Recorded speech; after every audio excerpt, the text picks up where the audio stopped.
Bastante gente já. Então eu acho que eu vou começando nossa revisão do que a gente viu na segunda. Hoje vai ser curtinho do espaço de tempo, mas porque tem bastante coisa. E desculpa, os cachorros estão animados aqui. Tem bastante coisa pra gente ver hoje também.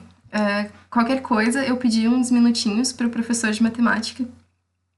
Então não se preocupem, tá? Já tá tudo combinado. Ai, sim, é verdade. Ai, se não tivesse tão corrida, eu mostrava ela agora. Ela tá sempre aqui, sério, sempre. Ela adora vocês. Mas outra. Quando a gente fizer os exercícios, eu mostro ela. Ela vai gostar de aparecer. Mas então tá, gente. Vamos começar a aula. Lembrando que a gente viu segunda, algo que cai muito, muito, muito no Enem e nos vestibulares. E que é importante para nossa vida também, né? É a questão de desequilíbrio ambiental, ou como a gente chama de problemas ambientais. Lembrando que acontece por causa de uma alteração no ecossistema, né? A gente vem conversando já há algumas aulas sobre como esse equilíbrio dinâmico é delicado e sobre como o homem age de forma dramática, né? Causando consequências bem tensas.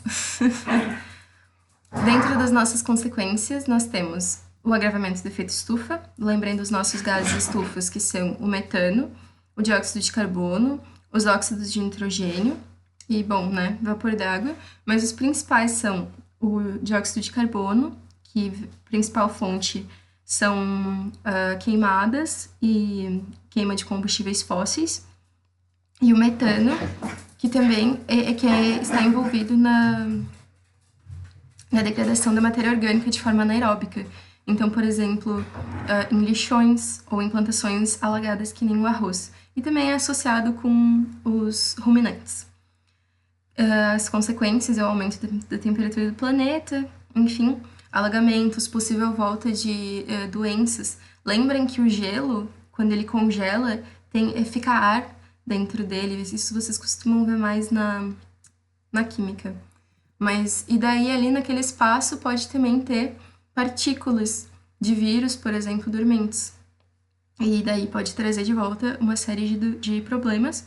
E também pode ter gases contidos ali dentro, como o metano. Temos também o buraco da camada de ozônio, que é causado principalmente pelos gases de CFC. Lembrem que o ozônio está na nossa estratosfera, é o O3.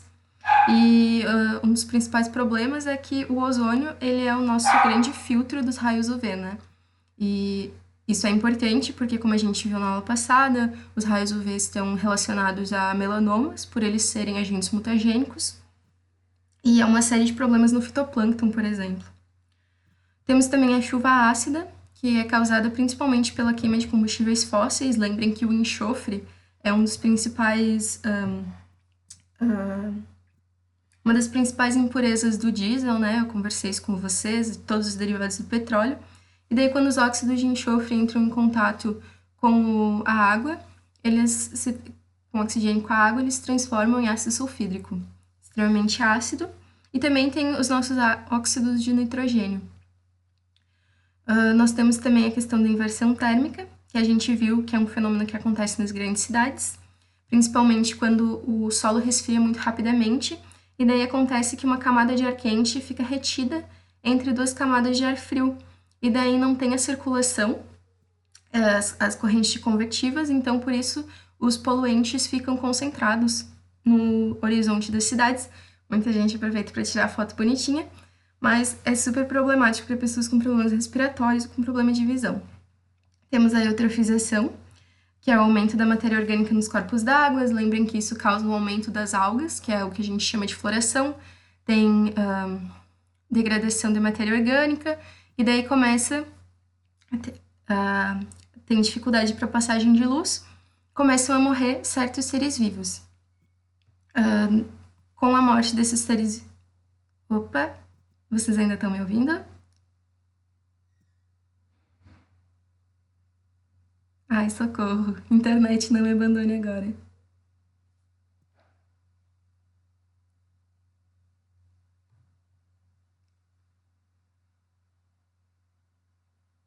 Então eu acho que é alguma coisa contigo, com a Maria, né? Que não tá me ouvindo, então não faz sentido eu falar. Isso.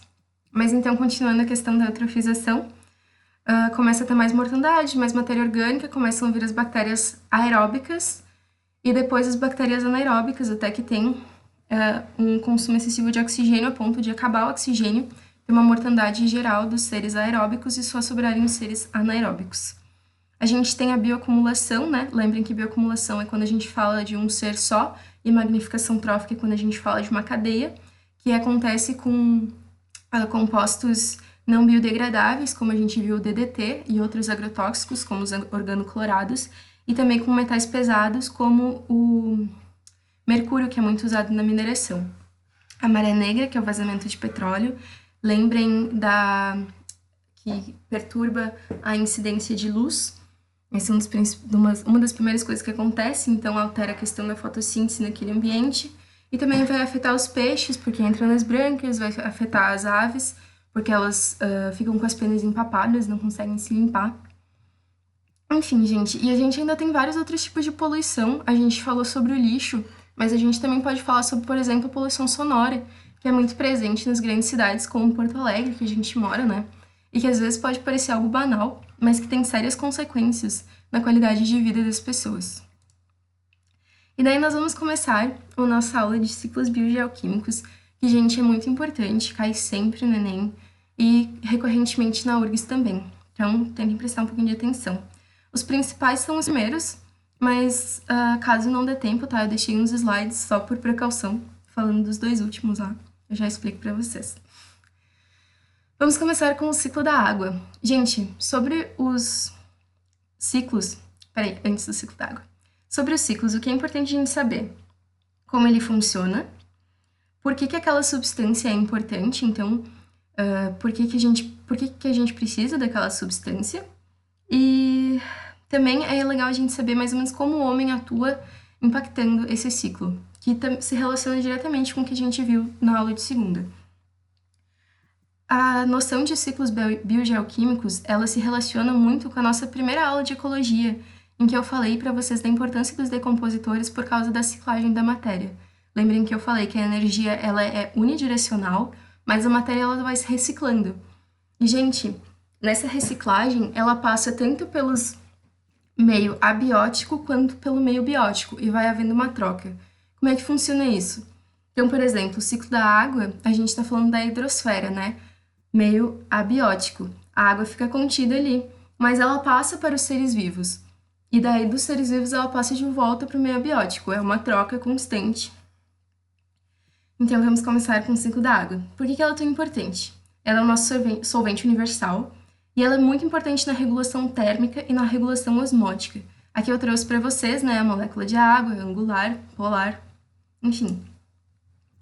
Vamos para o nosso ciclo. O ciclo da água, ou ciclo hidrológico, ele é dividido em pequeno e grande ciclo.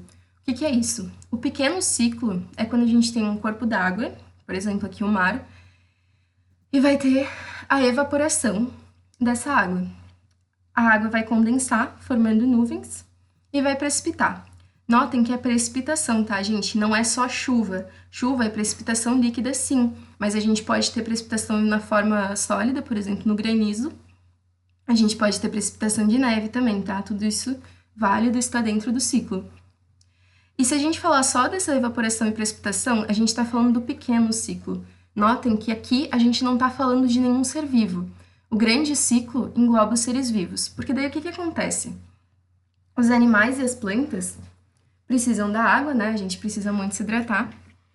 E a gente faz o fenômeno de evapotranspiração. Então, gente, quando a gente respira, a gente libera água. Quando a gente faz xixi, quando a gente evacua, tudo tem água. E essa água volta para o meio ambiente. Lembrem da bomba hídrica do planeta, que é a Amazônia. A quantidade de evapotranspiração dela é muito grande. Por isso que se a gente desmatar ela, afeta o ciclo hidrológico do espaço, até as precipitações podem ser alteradas, como a gente viu na questão da seca de São Paulo. E a gente tem também uma outra questão importante do ciclo hidrológico, que é a infiltração Daí a gente vai para a água subterrânea, que são os nossos aquíferos. Gente, essa água é muito importante. E um dos principais riscos que ela corre é a questão dos fertilizantes. Porque na agricultura, a gente viu que se a agricultura for muito intensiva, ela vai desgastando o solo e propicia que as substâncias do fertilizante infiltrem e entrem nessas fontes de águas subterrâneas, tá? Então, por exemplo, o nosso aquífero Guarani, ele passa por espaços de agricultura intensiva. Então, naqueles espaços, acredita-se que ele esteja extremamente contaminado, que é um grande problema. Outros impactos no ciclo hídrico é a poluição, né, propriamente dita, jogar lixo, a impermeabilização do solo urbano, porque, gente, no asfalto a água não pode infiltrar, como a gente viu, então isso aumenta muito o escoamento superficial, o que acaba causando as enchentes que a gente vê tanto nas cidades, o que ainda é potencializado pela poluição, porque a gente tem os bueiros, né, que servem para tentar dar vazão para essa água, só que como as pessoas jogam muito lixo na rua, esse lixo acumula nos bueiros e a água não tem para onde ir. Isso tudo faz parte do grande ciclo. Porque o grande ciclo, lembra, a única diferença entre pequeno e grande é que o grande engloba os seres vivos também, tá? Então, no grande, a gente tem tanto essa questão da evapotranspiração, quanto a evaporação e a precipitação, e a infiltração também. O pequeno é só quando a gente fala desse ciclo aqui, ó, que não envolve nenhum ser vivo. Ficou mais claro, Maria?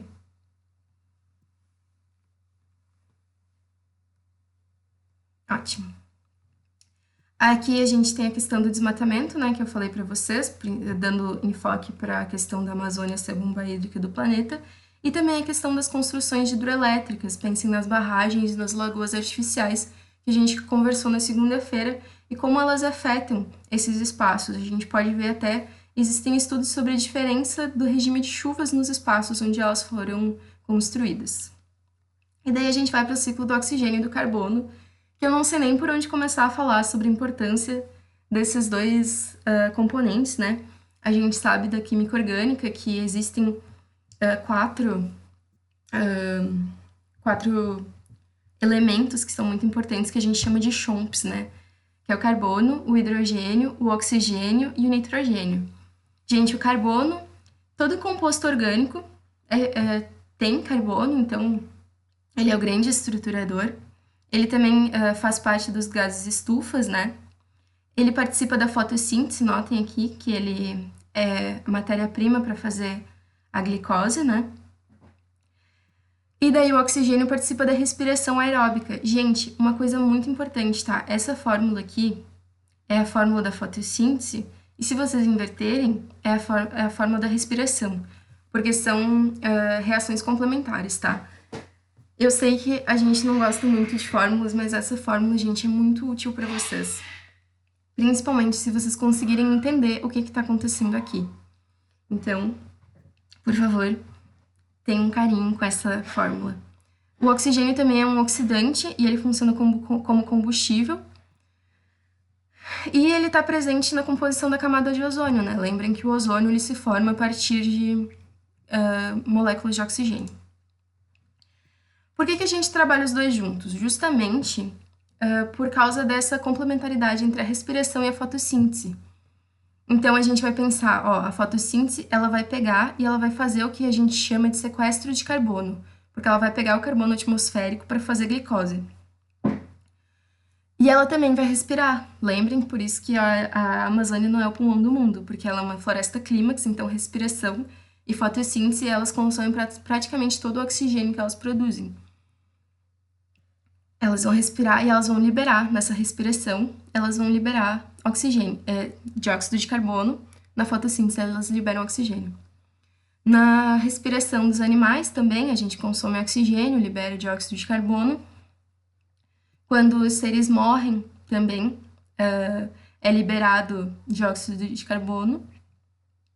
Aqui tem a questão da transpiração, aqui tem a água também nesse esquema. Mas uma coisa importante que não tinha, eu coloquei, foi a questão dos combustíveis fósseis, gente. Que é um dos grandes impactos também nesse sistema, que é a queima de combustíveis fósseis, que devolve muito dióxido de carbono. E também pensar no desmatamento, porque, gente, todo o dióxido de carbono que as árvores sequestram, quando a gente faz as queimadas, do desmatamento, a gente está devolvendo para o ambiente. Então, pensando nos impactos, é a queima de combustíveis fósseis, lembrem da questão do aquecimento global, e o desmatamento e as queimadas. Aqui o ciclo do nitrogênio. Eu trouxe algumas coisinhas para vocês irem pensando em bioquímica, tá? Isso daqui é propriamente do ciclo, vocês vão entender daqui a pouco.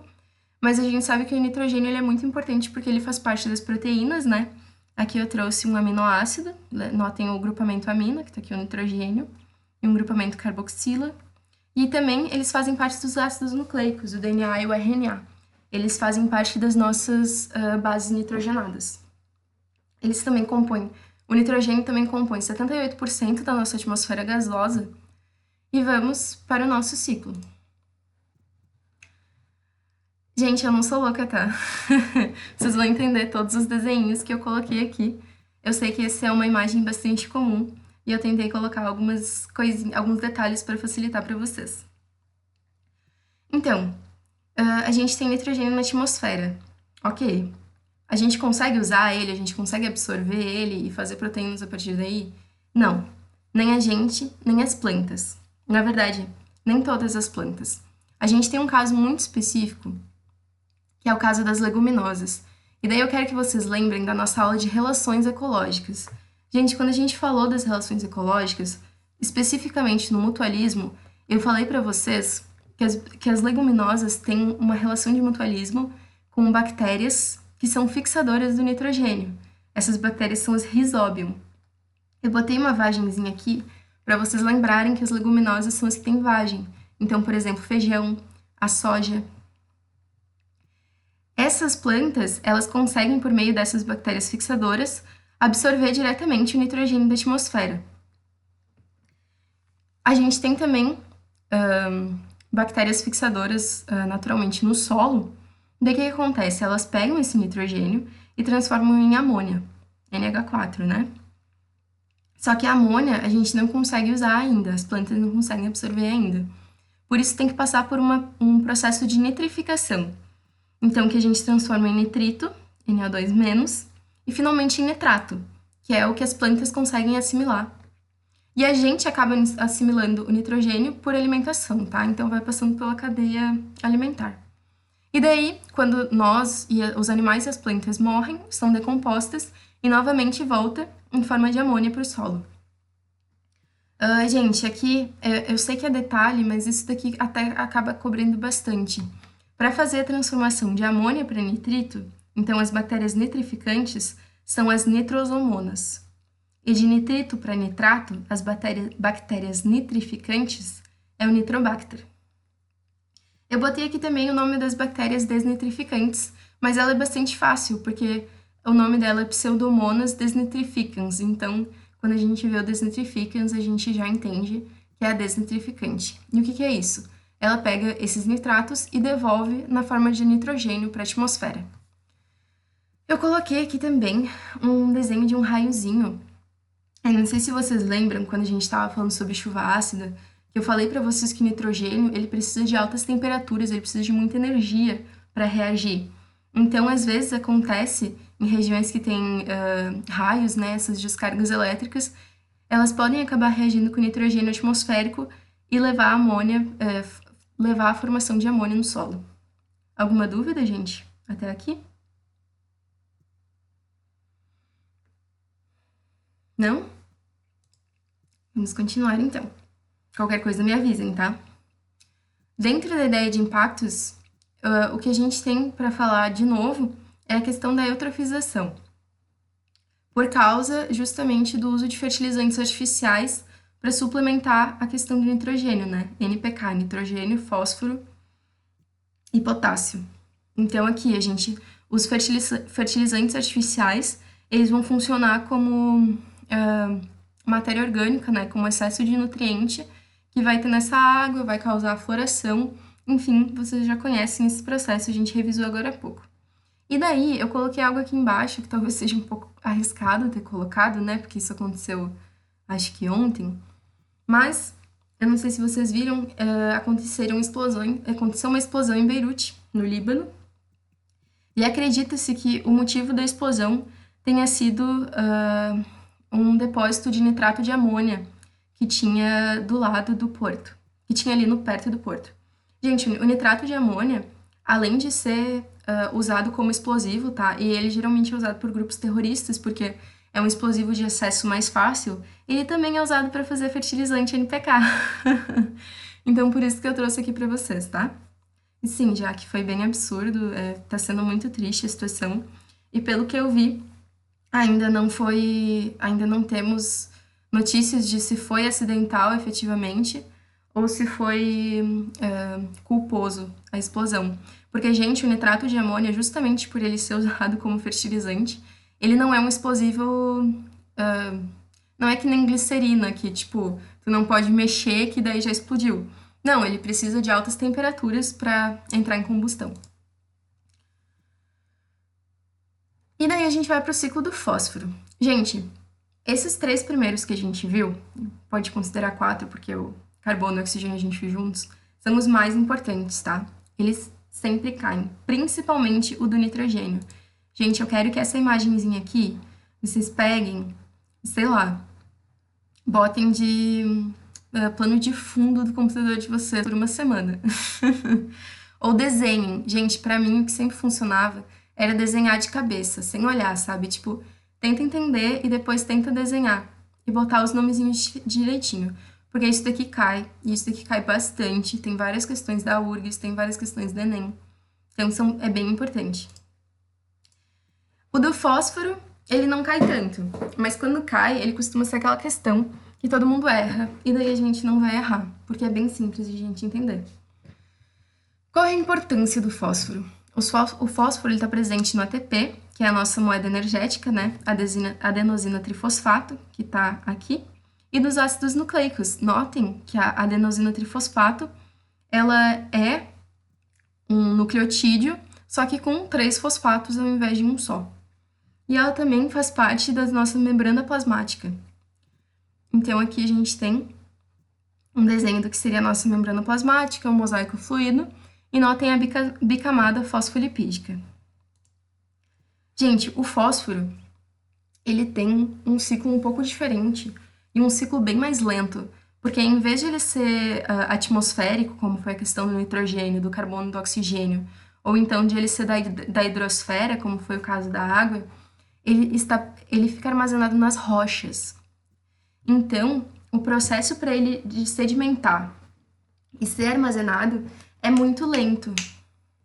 Para a gente acessar, a gente depende do fosfato que fica nas rochas, a gente depende do intemperismo. Então, geralmente ao longo de muito tempo, ou então, claro, o homem com a mineração, né, e as explosões. Mas o fato é que com o intemperismo das rochas, o fosfato, ele vai acabar no solo e vai ser assimilado pelas células vegetais, e daí novamente entra na nossa cadeia alimentar, vai passar para os animais, e quando os seres vivos morrerem, os decompositores vão devolver esse fosfato para o solo. Esse fosfato ele também pode acabar na água. Notem aqui a questão da lixiviação do solo. O fosfato em solução ele é muito difícil de ser absorvido, tá? Então ele costuma precipitar e voltar para as rochas.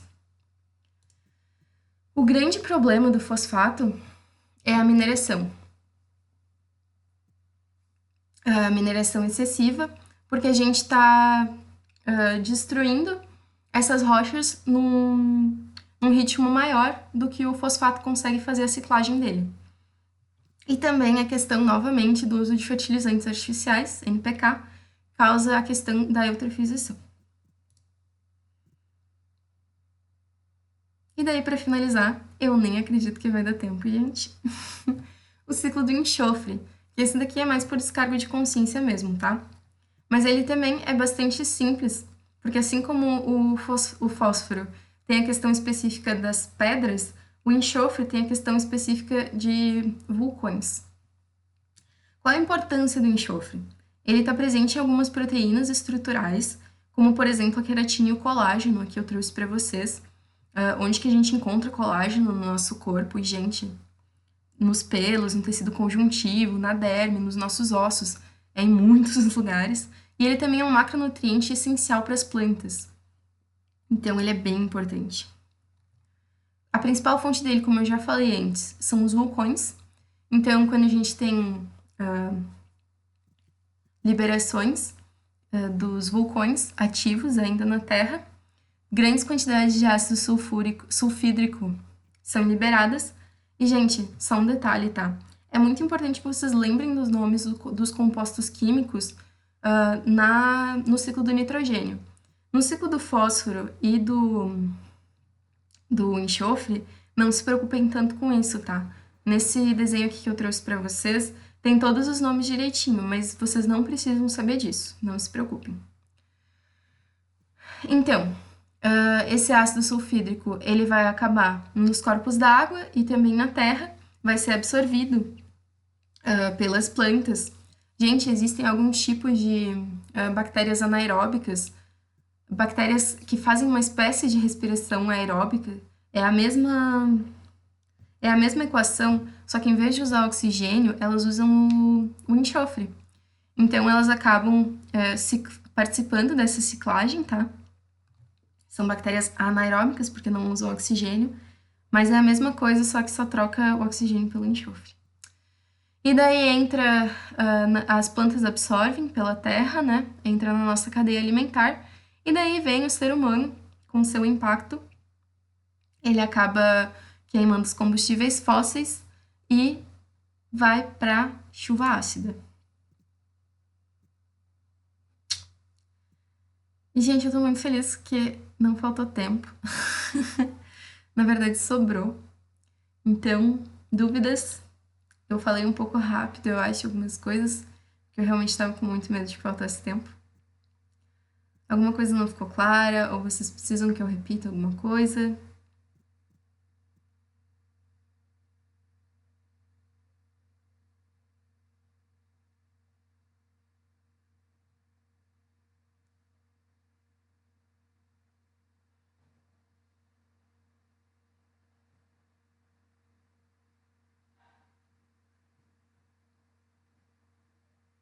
Que bom, gente.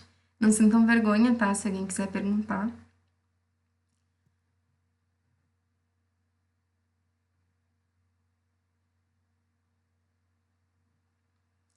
O nitrogênio, então, principalmente a questão das proteínas, né? E também a questão do ácido nucleico. Ele compõe o nosso DNA e o nosso RNA. Então, a função dele é essencial. O DNA tem toda aquela questão hereditária, a transmissão dos... Nossa, eu quase falei uma coisa bem lamarquista, gente. Eu ia falar da transmissão dos caracteres. Mas é a nossa memória genética, né? O nosso DNA. Ele é traduzido em RNA e transcrito em proteína. E as proteínas são o que expressam todas as nossas características. Ah, gente, agora que eu voltei, eu vi que eu não terminei. Gente, adubação verde. Adubação verde. Por que eu vou falar disso? Por causa das leguminosas. Lembram que a gente estava falando sobre plantio, agricultura intensiva, né? E ela costuma ser super danosa, principalmente porque aqui no Brasil, por exemplo, a gente tem um hábito de monocultura, o que vai desgastando muito o solo. Porque apesar de existirem macronutrientes que todas as plantas precisam, e micronutrientes também, elas acabam precisando em quantidades diferentes, cada uma delas. Então, se tu botar sempre, por exemplo, só plantar soja naquele terreno, que é o que acontece muitas vezes no Rio Grande do Sul, aqueles nutrientes específicos que essa planta precisa vão acabar se desgastando mais e podem acabar faltando. Então, o que se costuma fazer? Rotação de culturas. E essa rotação de culturas, ela é especialmente interessante se nessa rotação colocar plantas leguminosas, porque daí tu vai ajudar na ciclagem do nitrogênio, né? Porque a maioria das plantas, elas só vão assimilar os nitratos. Então, elas só vão tirar. E daí a gente chama de adubação verde quando a gente intercala uma planta não leguminosa com uma leguminosa, porque daí, com essa questão da Rhizobium, elas vão fixar o nitrogênio.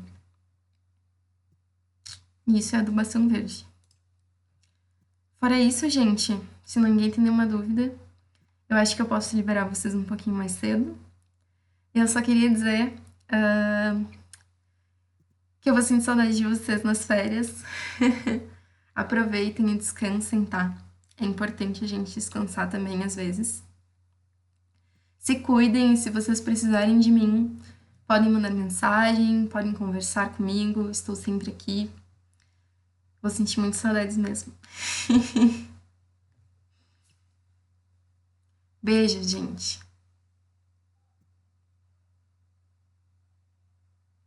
Boa noite. Ah, Laura, se tu puder esperar um minutinho. Imagina, gente. Sempre um prazer dar aula pra vocês. Olha só. Desligar a gravação aqui.